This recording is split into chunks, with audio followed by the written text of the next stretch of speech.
parte 2 e vamos aqui na parte 2 e vamos comentar o ponto 2. Então vamos dar um zoom aqui, né?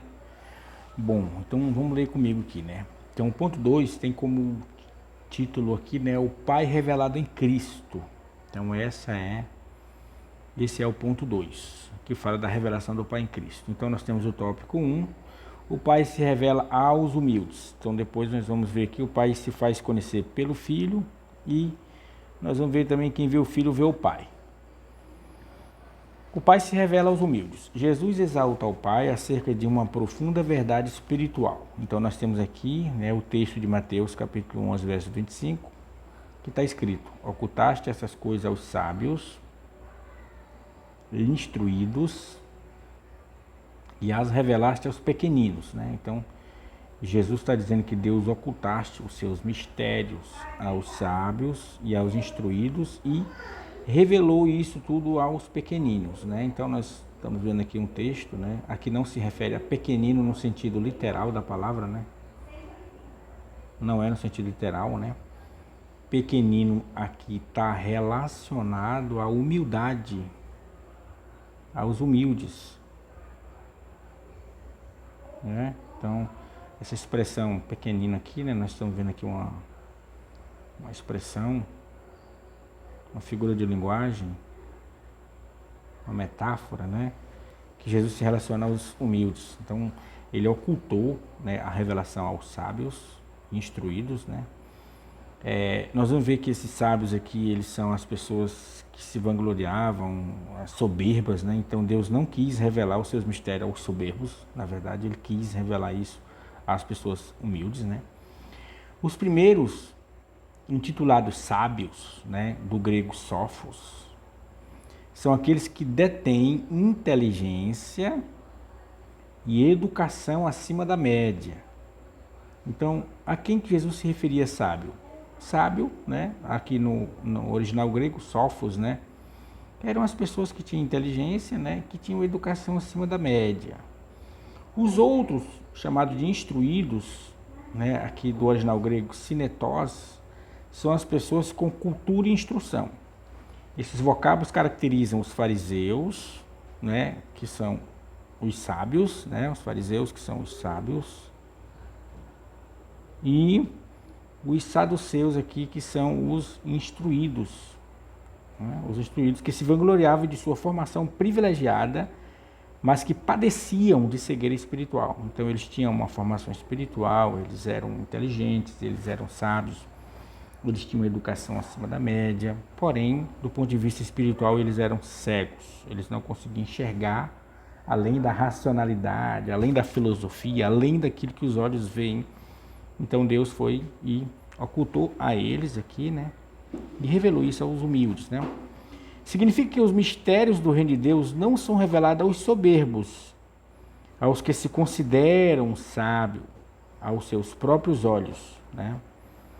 O Pai se dá a conhecer aos pequeninos, né? Então nós temos aqui uma expressão no original grego, né? Népios, aqueles que possuem humildade das crianças, né? Então, aqui nós vimos aqui nesse tópico, né? O Pai se revela aos humildes, né? Nós vimos que ele ocultou, né, as coisas, a revelação de Deus àqueles que eram sábios e instruídos, e revelou isso aos pequenos, aos humildes, né? Então nós vimos aqui nesse tópico também, né, que o título de sábio, que eram os sófos, né, era aqueles que tinham inteligência e educação acima da média, né, e os instruídos, que eram as pessoas que tinham cultura e instrução. E aí, no tempo de Jesus, né, os fariseus eram os sábios, os escribas eram os instruídos, né? Eles se vangloriavam porque eles tinham uma formação privilegiada, né? Só que também eles tinham cegueira espiritual. Então Deus revelou os seus mistérios aos pequenos, aos humildes, né? O ponto 2, aqui, né, o tópico 2, o Pai se faz conhecer pelo Filho. Cristo afirma que o conhecimento do Pai é mediado exclusivamente por Ele. Então o homem jamais conhecerá o Pai se não for por intermédio do Senhor Jesus Cristo. Jesus é o meio, o único e exclusivo meio pelo qual o homem pode conhecer o Pai. A intimidade entre o pai e o filho é absoluta e perfeita. Ninguém conhece o pai senão o filho. Então, Jesus falou isso lá em Mateus, né? Que ninguém conhece o pai senão o filho, aquele a quem o filho quiser revelar. Essa declaração revela dois princípios importantes. O primeiro princípio dessa declaração de Jesus, Mateus 11, 27, né? Que declaração? Vamos voltar aqui, né? Ninguém conhece o pai senão o filho, aquele a quem o filho quiser revelar, né? Então, esse texto revela dois princípios importantes. O primeiro princípio, o pai é um ser pessoal e relacional. Bom, então, o que nós temos aqui? O que é Deus ser pessoal? Significa dizer que ele é uma pessoa. Ele é uma pessoa, né? Ele tem mãos, ele tem pés, ele tem ouvido, ele tem cabeça. Então, a teologia vai chamar isso aqui de antropomorfismo. Antropomorfismo. O que é isso, né? Antropomorfismo é a qualidade de atribuir coisas humanas a Deus, né? Então, ele é uma pessoa, certo? Então, ele é uma pessoa. E outro que nós vemos aqui, que Deus ele é um ser relacional, né? Relacional. O que significa isso? Significa dizer que ele se relaciona com o ser humano. Ele se relaciona com o ser humano. Ele dialoga, ele conversa com o ser humano. Ele age por intermédio do ser humano, ele ajuda, ele abençoa o ser humano, né?